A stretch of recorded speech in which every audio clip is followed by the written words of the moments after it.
Bienvenidos de nuevo a este 3x5. Tenemos la gran fortuna y el gran placer de tener aquí a Luis Serrano, compañero en las tareas informativas, dedicado desde hace mucho tiempo a unas tareas informativas muy específicas, pero no desde hace tanto. Cuando le perdimos dentro del gremio, dijimos: se va Luis, ¿dónde se va? Se va a informar de las emergencias, y decíamos: hemos perdido un periodista.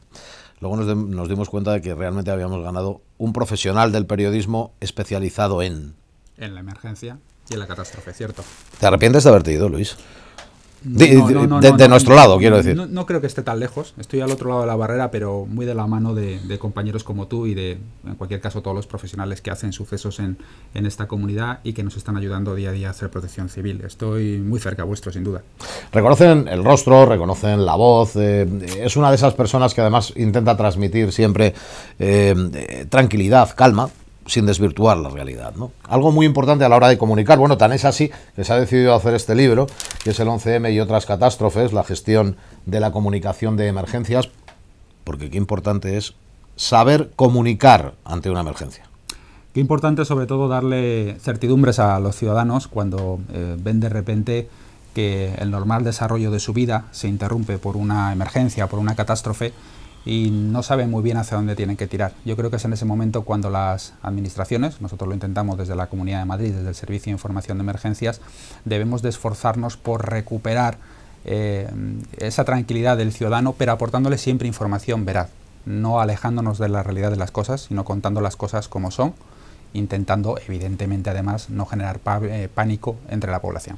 Cuando ya estás trabajando, hay un momento, cuentas en el libro al principio, además, nada más abrirlo, en el que tus neuronas hacen clic, ¿no? Dices: llevo mucho tiempo esforzándome en comunicar una emergencia concreta. Hablas de unos chalets en Las Rozas, si no recuerdo mal, que ardían, de madera, y en cómo te habías esforzado en intentar trasladar lo que allí pasaba, que no dejaba de ser un tiro de chimenea que estaba consumiendo a una velocidad de vértigo prácticamente esos chalets, y cuando al día siguiente te despiertas y ves la prensa o escuchas la radio, ¿te das cuenta de que has fracasado a la hora de comunicar?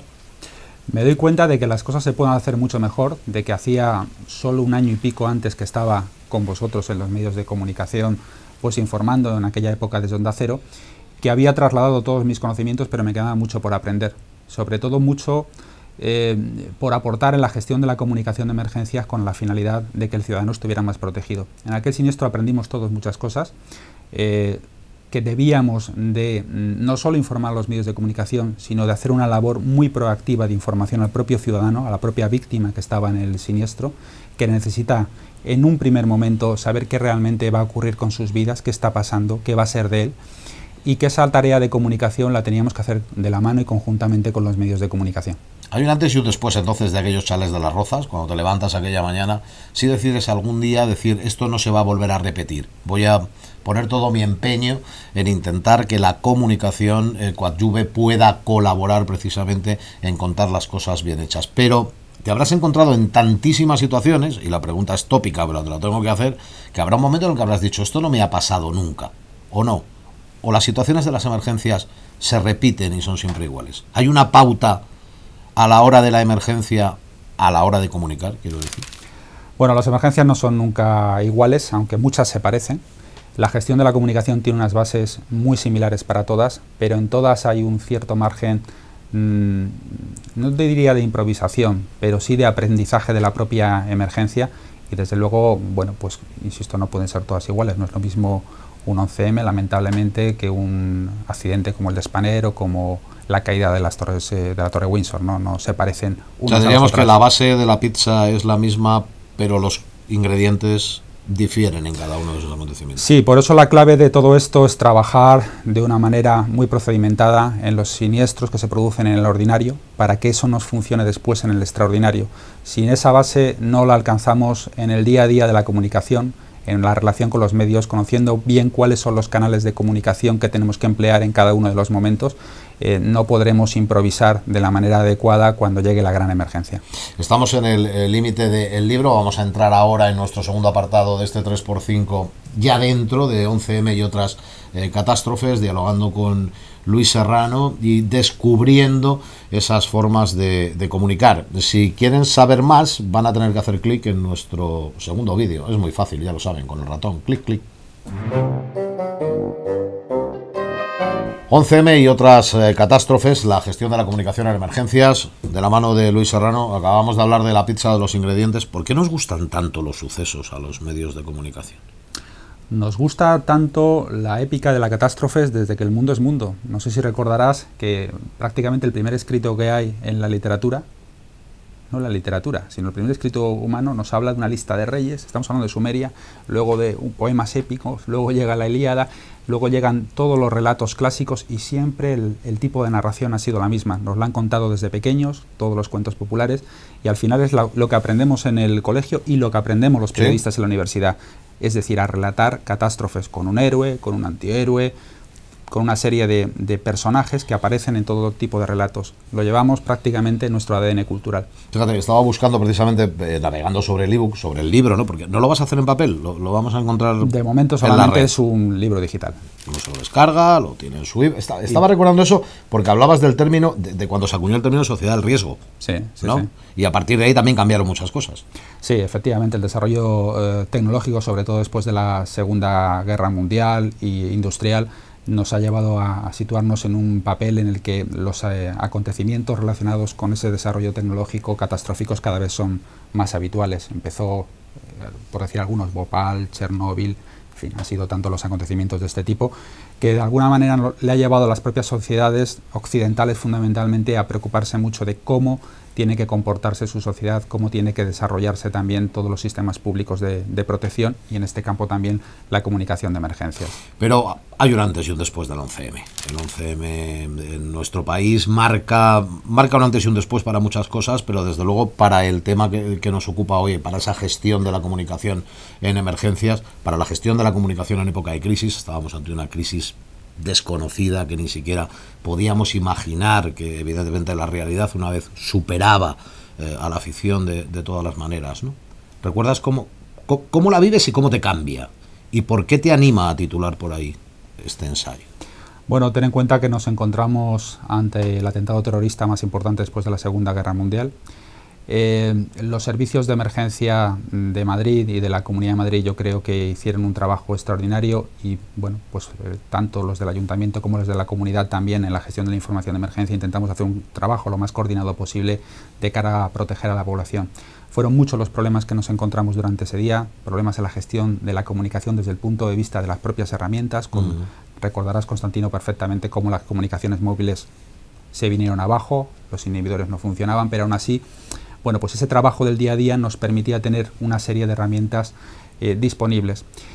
Las enseñanzas que sacamos de aquel suceso, la capacidad que tuvimos, pese a todo, de informar de una manera ágil y rápida al ciudadano para darles esas certidumbres de las que hablábamos al inicio, creo que no se podían quedar ahí atesoradas por, en este caso, el Servicio de Información de Emergencias del 112 de la Comunidad de Madrid, sino que debía de compartirlas con el resto de profesionales del campo de la comunicación, incluso con los profesionales de la protección civil y las emergencias. Pero se hicieron muchas conferencias, muchos coloquios, ha habido mucha mesa redonda donde hemos participado periodistas, donde han participado profesionales de la comunicación de la emergencia, profesionales de la emergencia propiamente dicha en toda su categoría, bomberos, médicos, asistentes sanitarios, sociales, psicólogos. Se ha hablado tanto se ha escrito que cuando uno tiene la oportunidad, y yo les recomiendo que lo hagan, de descargar este libro de Luis Serrano, que es un libro técnico, insisto, pero que sin embargo está escrito por un periodista y por lo tanto no deja de tener una narrativa que se lo lee uno prácticamente de un tirón. Observa cómo, si no hubiera existido alguien, Luis, voy a echarte un piropo, que hubiera tomado la decisión de ocuparse de hacer estas cosas, tendríamos que haberle creado de la nada y haberle dicho, por favor, prepara un manual como este, ¿no? Pero luego nosotros los periodistas somos disciplinados a la hora de hablar con vosotros, de escucharos. En general sí, en general yo creo que sí, sobre todo el trabajo del día a día, insisto en ese ordinario, el conocimiento personal con la mayoría de los periodistas que en este caso la Comunidad de Madrid trabaja en el suceso, nos hacen luego pues funcionar bastante bien incluso en catástrofes como este tipo. Fíjate si somos disciplinados los periodistas, en este caso los periodistas que cubrían el 11M, que recuerdo perfectamente la isleta de Atocha, cómo tuve que dar una rueda de prensa conjuntamente con el subdirector médico del SUMA para contar los heridos que se habían producido. Rueda de prensa que tuvo que realizar 2 veces la misma comparecencia porque los medios que había detrás no accedían a la comunicación. No podían escuchar literalmente lo que les estábamos contando. No hubo ningún tipo de incidente. Explicamos cómo se iba a producir el desarrollar esa rueda de prensa y, bueno, pues insisto, sin ningún tipo de golpe ni incidente, aquello se desarrolló bien y, en general, las recomendaciones y las informaciones que íbamos dando, que eran informaciones contrastadas, eran trasladadas de forma adecuada por la mayoría de los medios. Vamos a la última parte. Vamos a hablar del lenguaje de signos. Seguramente Luis me va a dar la razón y va a recordar anécdotas que quizá en el fragor de aquel 11M ya tenemos olvidadas, pero yo la tengo muy cercana en la retina. Y vamos a conocer también cómo es un periodista, un profesional ahora de la comunicación directamente relacionada con las emergencias y con las catástrofes, pero no voy a poder evitar preguntarle qué quería ser cuando era pequeño. Bien, pues es sin duda la parte más personal de nuestra charla con Luis Serrano. 2 cosas. De pequeño alguna vez quisiste ser, no sé, bombero, médico, conducir ambulancias? ¿Esto te viene de los genes?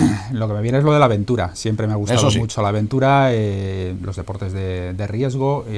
Quería ser arqueólogo, de repente decidí ser periodista, luego pensé en ser periodista de guerra y al final me quedé en periodista de emergencias y catástrofe, que bueno, algo tiene que ver con esto. Sí, pero te tocó subir a unos cuantos helicópteros, ¿eh? Sí, unos cuantos helicópteros, unos cuantos rápeles y unos cuantos rescates hasta el momento, desde luego. No era Apocalipsis Now, pero no. Casi, lo que le ha tocado vivir en muchas ocasiones. Hablaba del lenguaje de signos, que no deja de ser una parte, no sé si importante, por eso te lo traslado, de la comunicación en época de emergencia. Estaba recordando el Pozo, estábamos hablando fuera de antena, pero lo digo ahora, sabía que nos habíamos visto en Atocha, en el Pozo posteriormente, pero no era con él con quien hablaba. Y yo recuerdo que veía un vagón abajo y me comunicaba con alguien de emergencias, no sé si de Emergencias Madrid, de 112, entonces no recuerdo bien, y era cuántos heridos había sacado de aquel vagón, ¿no? Y era 5 y están bien, 5 y están bien, ¿no? Ese simple lenguaje de signos servía en aquel momento para tranquilizar quizá pues a una parte de la población, etcétera. Lenguaje de signos, no sé si está en el ebook.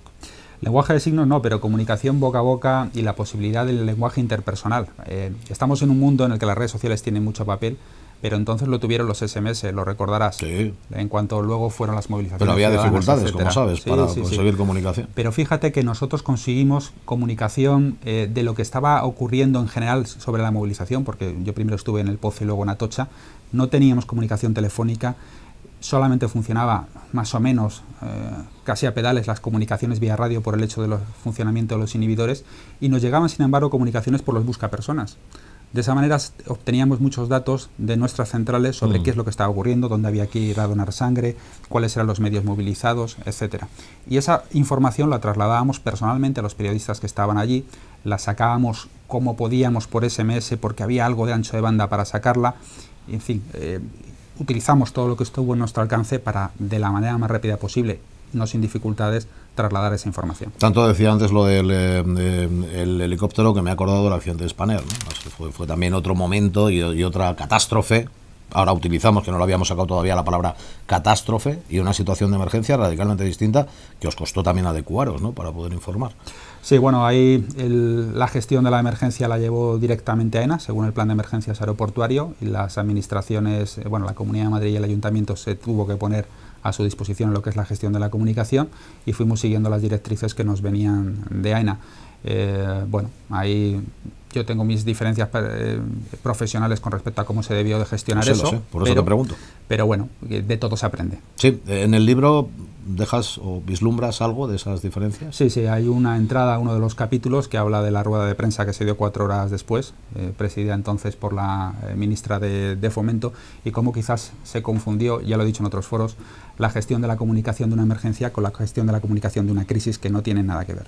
La forma de obtener la información también, la forma de comunicarla por parte de los medios, la importancia del profesional de emergencia. Decíamos que estábamos en la parte más personal. tienes tiempo, la sensación que tenemos es que estás las 24 horas enchufado, es decir, tienes tiempo para ir al teatro, al cine, leer libros, hacer una vida normal. Yo creo entre que, comillas, sí, normal. Sí. Y además sé que me lo dices también por lo de las redes sociales, ¿no? Sí, es que no paras. Los dos muy incorporados en este campo en el que cualquier profesional de la comunicación tiene que estar metido sin ningún género de duda. Si hay tiempo, es cuestión de organizarse, Constantino. Yo estoy seguro que tú también lo tienes. No, que va, ya te digo yo que yo me organizo mucho peor que tú. Sí. Bueno, pues ahora con los dispositivos electrónicos es muy sencillo. Una buena agenda electrónica, ir organizándose los temas, dejar cosas pendientes para leer en el momento que sea adecuado y, por supuesto, no solo olvidarnos de que hay una vida real en el 1.0, no solo vivimos en las redes sociales. Un objetivo que tengas por delante a nivel personal, y cerramos con el literario porque estoy seguro que estás preparando la segunda parte, pero a nivel personal, en ese nivel de aventura y de riesgo, ¿estás preparando algo que nos puedas trasladar? En el nivel personal, bueno, tuyo. Ya sabes que yo me dedico a esto del alpinismo, la escalada y tal, y bueno, pues preparo salidas con mis compañeros, bueno, pues a realizar fundamentalmente por los Alpes. Así que eso a nivel personal. A nivel personal. ¿Y parte número 2, es decir, segunda parte o no? Sí, ¿O un libro que puede ser complementario a este? ¿Estás en ello? No, hay una parte número 2, está en el horno, está en revisión, yo creo que para el mes de junio la estará publicada, y es la gestión de la comunicación de emergencias en el 2.0, en las redes sociales. Yo creo que es un tema que está muy de actualidad, en el que tenemos que volcarnos todas las administraciones, porque si los bulos corrían antes rápido a través de los medios de comunicación tradicionales, no te quiero decir, y lo vimos ayer con el caso de la supuesta muerte de Obama, cómo corren en las redes sociales. Bueno, estaba herido, tampoco me lo mates. No, tampoco me lo mates nada, hoy. Estaba supuestamente herido por las explosiones. Sí. Luis Serrano, un profesional de primera, de primer nivel. Yo le conocí con cascos de radio, le conocí siendo un niño, y luego le vi ponerse el casco más importante, que era el casco de las emergencias. Bueno, pues sabe combinar ambas facetas, y eso es muy de agradecer en un profesional todoterreno como lo es él. Luis, muchísimas gracias por habernos acompañado. Este 3x5 llega hasta aquí, y no se pierdan este libro, porque sin duda merece la pena echarle un vistazo.